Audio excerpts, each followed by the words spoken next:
ইসলামের দৃষ্টিতে কিছু নাম আছে যেগুলো রাখা নিষেধ। সেগুলো কোন কোন নাম? নাম্বার 1, যে সমস্ত নাম এর অর্থের ভিতরে মন্দ দিক আছে, যেমন কোনো সন্তান নাম রাখবেন আপনি শয়তান, নাউজুবিল্লাহ। কোনার নাম রাখবেন কল্প, কুকুর, অথবা কোনার নাম রাখলেন খিনজির। খিনজির নামও রাখছে কে জানি, আমি একবার শুনছি যে কোরআনে আল্লাহ খিনজির শব্দ উল্লেখ করছেন, খিনজির মানে শুকর, তো ছেলের নাম বা মেয়ের নাম রেখে দিয়েছে খিনজির। বলে যে আপনি এই নাম কোথেকে রাখলেন, কেন রাখলেন? বলে যে কোরআনে পাইছি। তো কোরআনে পাইলে কি আপনি রাখবেন নাকি? কোরআনে তো ফেরাউনও আছে, সেজন্য আপনি ফেরাউন নাম রাখবেন না। অতএব খারাপ অর্থ বহন করে এরকম কোনো নাম রাখা উচিত না। দ্বিতীয়ত, যেই নামের অর্থের ভিতরে শিরক আছে অথবা ইসলামী আকীদার সাথে সাংঘর্ষিক যে নামের অর্থ, সেরকম নাম শিশুর জন্য নির্বাচন করা যাবে না। আমাদের অনেক নাম আছে সমাজে ছড়িয়ে ছিটিয়ে আছে, যে নামগুলো ইসলামী আকীদার সাথে সাংঘর্ষিক, অথচ আমরা জানি না। যে নামগুলোর অর্থের ভেতরে শিরকি অর্থ লুকায়িত আছে, অথচ আমরা জানি না। সেরকম কিছু নাম আমরা আজকে আপনাদেরকে বলছি। নাম্বার 1, আব্দুল নবী। এই নামে আমাদের দেশে কিন্তু কোনো কোনো লোকের নাম আছে। আব্দুল নবী মানে হলো নবীর গোলাম। কোনো মানুষ কি নবীর গোলাম হয়? গোলাম তো শুধু আল্লাহর। তাহলে এটা শিরকি নাম। এই নামের অর্থের ভিতরে কি আছে? শিরক আছে। এরকম নাম থাকলে সেটা পরিবর্তন করতে হবে। অনেকে নাম রাখেন আব্দুল আলী। আব্দুল আলী, আল্লাহ আলী, এটা আল্লাহ সুবহানাহু ওয়া তাআলার গুণবাচক 99টি নামের একটি।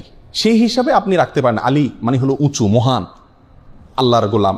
আলী আল্লাহ তাআলার গুণবাচক নাম, সেই হিসাবে আব্দুল আলী ঠিক আছে।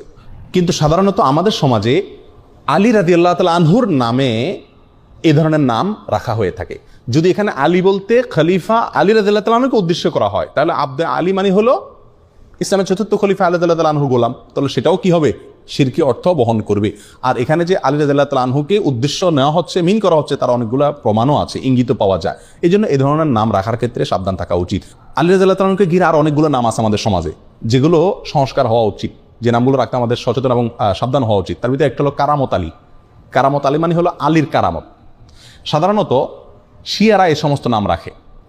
তো এগুলো আমাদের সমাজে চলে আসছে, কারণ এক সময় আমাদের দেশে যখন আলেম ওলামা ছিলেন না এত, এবং ওই কাবুলিওয়ালারা আফগান থেকে, ইরান থেকে মানুষ ব্যবসার জন্য আসছে বা নানা কারণে আসছে এই দেশে, শিয়ারা আসছে, তাদের খুব প্রভাব ছিল, এবং যারা তখন রাষ্ট্র পরিচালনা করতেন, ক্ষমতায় ছিলেন, তাদের ভেতরে শিয়াদের বিরাট প্রভাব ছিল। এই জন্য আমাদের সাধারণ মানুষেরা নামের জন্য এদের কাছে যেত, আর এরা এই সমস্ত নাম দিত, যে সমস্ত নামের সাথে শিয়াদের আকীদা মিশে আছে, এবং সেগুলো আমরা এখনো রেখে চলছি, ওইটার অর্থ হয়তো খেয়াল করি না।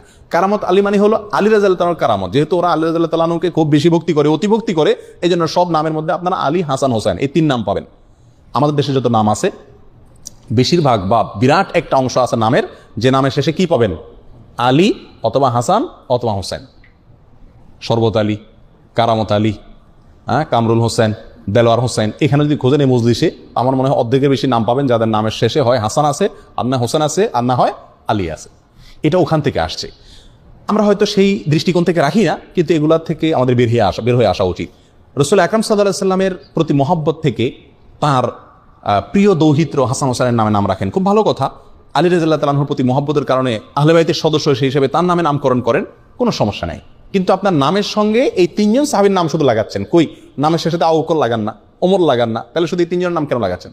বোঝা গেল এগুলোর পেছনে শিয়াদের বদ আকীদা এবং দুর্বসন্ধিমূলক চিন্তা এবং দৃষ্টিভঙ্গি রয়ে গেছে, আর সেটাই আমাদের সমাজে এখনো বলবৎ আছে। বিধায় এগুলো রাখতে আমাদের একটু সচেতন হওয়া উচিত।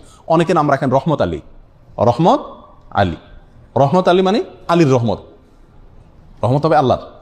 ওই যে বললাম, এখানে আলী যদি আল্লাহর গুণবাচক নাম উদ্দেশ্য হয় তাহলে ঠিক আছে, কিন্তু সেটা হওয়ার সম্ভাবনা কম। অনেকে নাম রাখেন ফজলে আলী। ফজলে আলী মানেও কি? আলীর দয়া। তো এটাও মানে যদি আলী তার মিন হয় এখানে উদ্দেশ্য হয়, তাহলে এটাও ঠিক হয় না। অনেকে নাম রাখেন গাউসুল আজম। অনেকে আব্দুল কাদের জিলানী রাহমাতুল্লাহ আলাইহিকে বলে কি? গাউসুল আজম। গাউসুল আজম মানে হলো সবচেয়ে বড় সাহায্যকারী, রক্ষাকারী। যিনি সবচেয়ে বড় রক্ষাকারী তো আল্লাহ সুবহানাহু ওয়া তাআলা। এটা কোনো মানুষকে বলা যায় না, অতএব এটাও শিরকি নাম। এর নামের অর্থের ভিতরে শিরক আছে। অনেকে নাম রাখেন নবী। আমার পরিচিত গ্রামের ভিতরে একজন আছে, তার নাম হলো নবী। অনেকের নাম রাখেন নূর নবী। নূর নবী মানে নবীর নূর। এই সমস্ত নামগুলো একেবারেই অনর্থক এবং অশুদ্ধ নাম। অনেকে নাম রাখেন রাসূল আমিন। আমার দেশে কোনো কোনো লোকের নাম আছে কি? রাসূল আমিন। রাসূলুন আমিন, এটা আমাদের রাসূল আকরাম সাল্লাল্লাহু আলাইহি ওয়াসাল্লাম একটা বৈশিষ্ট্য, যে তিনি আমানতদার রাসূল। এখন আপনি আপনার ছেলের নাম রাখলেন রাসূল আমিন, এটা খাটে না, একেবারেই অশুদ্ধ একটি নাম। অনেকে নাম রাখেন রসুলুল্লাহ। আমি দেখছি রসুলুল্লাহ নামের লোক আমাদের। রসুলুল্লাহ মানে কি? আল্লাহ রসুল। তো কীভাবে আল্লাহ রসুল হলো? এটা তো একেবারেই অশুদ্ধ একটা নাম। কথা বুঝে আসছে? অনুরূপভাবে আরেকটা অশুদ্ধ নাম আছে আব্দুস সুবহান, অনেক আলেমের নামও পাওয়া যায় আব্দুস সুবহান। আব্দুস সুবহান এই নামটাও ঠিক না। কেন ঠিক না? কারণ আব্দুন যোগ করে নাম রাখা যাবে আল্লাহর 99টা নামের শুরুতে, আল্লাহর 99টি গুণবাচক নামের শুরুতে আব্দুন যোগ করে আপনি কি করতে হবে? রাখতে হবে। কারণ আল্লাহর নামগুলো নির্ধারিত। আল্লাহর জন্য কোনো মন গড়া নাম আপনি আমি নির্ধারণ করার সুযোগ নাই। সুবহান নামে আল্লাহর কোনো গুণবাচক নাম নাই। সুবহান শব্দের অর্থ হলো পবিত্রতা বর্ণনা করা। তো পবিত্রতা বর্ণনা করার গোলাম, এটা কোনো নাম হতে পারে না। এবং এটাকে যত রকম ব্যাখ্যাই করা হোক না কেন, এটা কোনো অবস্থাতে টিকে না এবং শুদ্ধ হয় না। বিধায় আব্দুস সুবহান নামটাও সঠিক না। ওই যে বললাম, আব্দুন যোগ করে নাম রাখতে পারবেন কোনগুলো? যেগুলো শেষে আল্লাহ 99 নামের কোনো একটা যুক্ত আছে, সেগুলো রাখতে পারবেন শুধুমাত্র। অতএব আব্দুস সুবহান যেহেতু আল্লাহর কোন গুণবাচক নাম না, অতএব আব্দুস সুবহান নামটা কি না? সঠিক না। আরেকটা নাম আছে জিল্লুর রহমান। বহু লোকের নাম পাওয়া যায় আমাদের দেশে। আমাদের প্রয়াত প্রেসিডেন্টের নাম ছিল জিল্লুর রহমান। জিল্লুর রহমান, জিল্লুন শব্দের অর্থ হলো ছায়া। জিল্লুর রহমানের অর্থ হয় আল্লাহর ছায়া। তো আল্লাহর ছায়া আছে, এটা আপনি কোথায় পাইছেন? কোরআন হাদিসে কোথাও আল্লাহর ছায়া আছে এরকম কোনো কথা আমরা পাইনি। অতএব এই নামটাও সঠিক না। যদি কেউ এই উদ্দেশ্যে রাখে যেখানে আল্লাহর ছায়া বলতে আল্লাহ দয়া অনুগ্রহ বোঝানো হচ্ছে, তাহলে সেটাও রাখা যাবে কিনা সেটা ব্যাখ্যা সাপেক্ষ বিষয়, আমার মনে হয় না। বিধায় এই জিল্লুর রহমান এই নামটাও অ্যাভয়েড করা উচিত। অনেকে নাম রাখে আবুল বাশার, হাস্যকর একটা নাম। আবুল বাশার নামের অর্থ জানেন? আবুল বাশার মানে হলো, বাশার মানে মানুষ, মানুষ জাতিকে বলা হয়, গোটা মানুষ জাতি, মানব জাতিকে বলা হয় বাশার। আর আবুল বাশার মানে হলো গোটা মানব জাতির পিতা। এটা তো আদম আলাইহিসসালাম। আবুল বাশার কে? আদম আলাইহিসসালাম। এখন আপনি আপনার ছেলের নাম রাখছেন আবুল বাশার, এখনো একটা ছেলেই জন্ম দিতে পারে না, সে কিভাবে গোটা মানব জাতির পিতা হয়? অতএব এটাও ভুল নাম। অনুরূপভাবে নামের ক্ষেত্রে আরেকটা ভুল আছে, সেটা হলো অনেক সাহাবীদের নাম এবং টাইটেল উপাধি যেটা, এই দুইটাকে একসাথ করে আমরা নাম রাখি, এটা চরম ভুল। যেমন ওমর ফারুক, বহু লোকের নাম আছে না? ওমর একজন সাহাবীর নাম, ইসলামের দ্বিতীয় খলিফার নাম। আপনি ওনার প্রতি মহব্বত রেখে, ওনার প্রতি মহব্বতের কারণে আপনার ছেলের নাম ওমর রাখলেন, একটা শিশুর নাম ওমর রাখলেন, ঠিক আছে রাখেন, কিন্তু তার নাম ওমর ফারুক রাখা ঠিক না। আবু বকর রাদিয়াল্লাহু তাআলার প্রতি মহব্বতের কারণে আপনি আপনার একটা শিশুর নাম রাখলেন আবু বকর, রাখেন, সমস্যা নেই। কিন্তু আবু বকর সিদ্দিক হয় না, কারণ সিদ্দিক এটা ওনার টাইটেল, এটা পৃথিবীতে আর কোনো আবু বকরের সাথে যুক্ত হবে না। আপনি ওসমান রাখলেন, সাথে গনি রাখেন। আমাদের দেশে বেশিরভাগ লোক দেখেন না, ওসমান রাখলে অবশ্যই সাথে কি আছে? গনি আছে। না ভাই, ওসমান রাখলে আর গনি রাখবেন না। কারণ ওসমান রাদিয়াল্লাহু তাআলার মহব্বতে আপনি ওসমান রাখছেন ঠিক আছে, কিন্তু গনি মানে ধনী, এটা ওনার উপাধি, এটা আর কারোর সাথে যুক্ত হবে না। কথা বোঝা যাচ্ছে? আবু আইয়ুব একজন সাহাবী, যিনি হিজরতকারী সাহাবীদেরকে অনেক নুসরত করছেন, সাহায্য করছেন, এই জন্য ওনার নাম হয়ে গেছে আবু আইয়ুব আনসারি। উনি আনসার ছিলেন সেজন্য। এখন আপনি আপনার ছেলের নাম রাখলেন আবু আইয়ুব আনসারি, সে আনসার কবে হলো? কথা বোঝা যাচ্ছে? অনুরূপভাবে বহু সাহাবা একরামের বিশেষ বিশেষ কিছু টাইটেল আছে, এই টাইটেলগুলো কারণ নাম হতে পারে না। আমি যদি একটা এক্সাম্পল দিই, বিষয়টা পরিষ্কার হবে। যেমন মোহাম্মদ, এ নামে নাম রাখা যায় কি যায় না? মোহাম্মদ নাম রাখা যাবে, সহিহ মুসলিম হাদিসে আসছে। এখন আপনি যদি মোহাম্মদ সাল্লাল্লাহু আলাইহি সাল্লামের যে একটা টাইটেল ছিল, নামের পরে একটা টাইটেল, সেটা কি?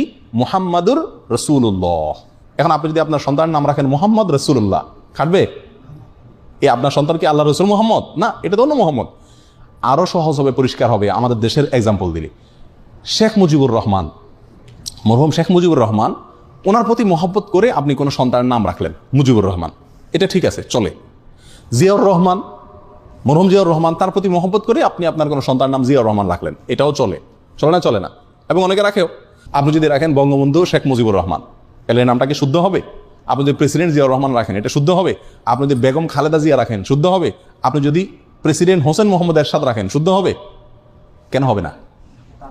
কারণ হলো এখানে তাদের নাম এবং টাইটেল দুটোটা আপনি দখল করছে। শুধু নামটা আপনি নেন মহব্বতে, সেটা হতে পারে, এটা গ্রহণযোগ্য, এটাকে সমাজ গ্রহণ করবে, কিন্তু আপনি টাইটেলটা যুক্ত করেন, এটা হতে পারে না। বিদায় সাহাবা ইকরামের নাম আমরা রাখতে পারি, কিন্তু তাদের টাইটেলটা কি করা উচিত না? দখল করা উচিত না। এই ভুলটা আমাদের দেশে অহরহ হয়ে থাকে। আরো বহু নাম আছে যেগুলোর ভিতরে ভুল ত্রুটি হয়। তাহলে এই সমস্ত নামগুলো আমরা সাধারণত রাখবো না, যেগুলোর অর্থের ভিতরে কি আছে, কোন শিরকি আকীদা আছে, অথবা যেগুলা অর্থের ভিতরে খারাপ কোনো দিক আছে, বা সেগুলোর অর্থের ভিতরে আপনার কোরআন এবং সুন্নাহর সাথে কোনো প্রকার কি আছে, সংঘর্ষ আছে।